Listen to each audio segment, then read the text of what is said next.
Vous l'avez suivi certainement au cours de cette semaine. Le chef de l'État s'est rendu à Kananga dans le Kasaï occidental et là, un protocole d'accord a été signé entre la République démocratique du Congo et l'Inde pour la construction du barrage de Katende, un barrage qui devra alimenter en électricité la province du Kasaï occidental et celle voisine du Kasaï oriental. On revient sur les faits avec Yvon Miyachimanga.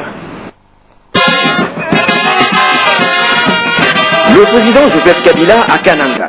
C'est sa première visite dans le Kasaï occidental depuis le commencement de l'année 2011. Il foule ainsi le sol de Malandiwanshinga juste au moment où le projet de construction du Grand Katende fait parler de lui. C'est principalement cette raison qui doit avoir animé la population de Kananga à se rendre nombreuse à l'aéroport national. Deux temps forts ont dominé la double cérémonie. D'abord, la signature de l'accord de crédit pour la construction du barrage hydroélectrique du Grand Katende.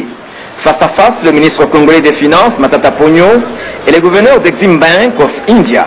Cet accord a été paraphé en présence du président de la République, Joseph Kabila Kabange, de deux gouverneurs de province, Hubert Kabasubabou du Kasaï occidental et Alphonse Ngoï Kassanji du Kasaï oriental. Ngoï Kassanji qui a fait le déplacement de Kananga, car l'ouvrage bénéficiera à ces deux entités administratives. L'enveloppe de ce financement s'élève à 280 millions de dollars américains offertes par le gouvernement indien. A signaler aussi que le Grand Katende constitue la deuxième intervention en termes de financement de l'Inde en République démocratique du Congo. Au cours de la même cérémonie, la maquette du projet a été dévoilée. Des explications techniques ont été fournies au chef de l'État par le ministre de l'Énergie, Gilbert Tchongo-Tibikubula, et son équipe technique. Ensuite est venu le moment du lancement des travaux de la voirie urbaine de Kananga. Elle comprend 11 km de route à réhabiliter par une entreprise chinoise de construction. Le coup de pioche a été donné par le président Joseph Kabila au rond-point Monalux. Rond-point atteint par le chef de l'État dans une marche à pied, partie du lieu de la cérémonie de signature des accords. Mais auparavant, 4 allocutions ont été prononcées.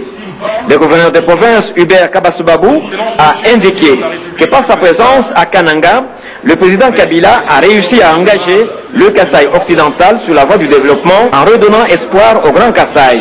La réalisation du projet du site de Katende constitue l'ensemble de tous les paris de 5 chantiers. Pour l'ambassadeur de l'Inde en RDC, son gouvernement accorde une grande importance aux relations avec l'Afrique.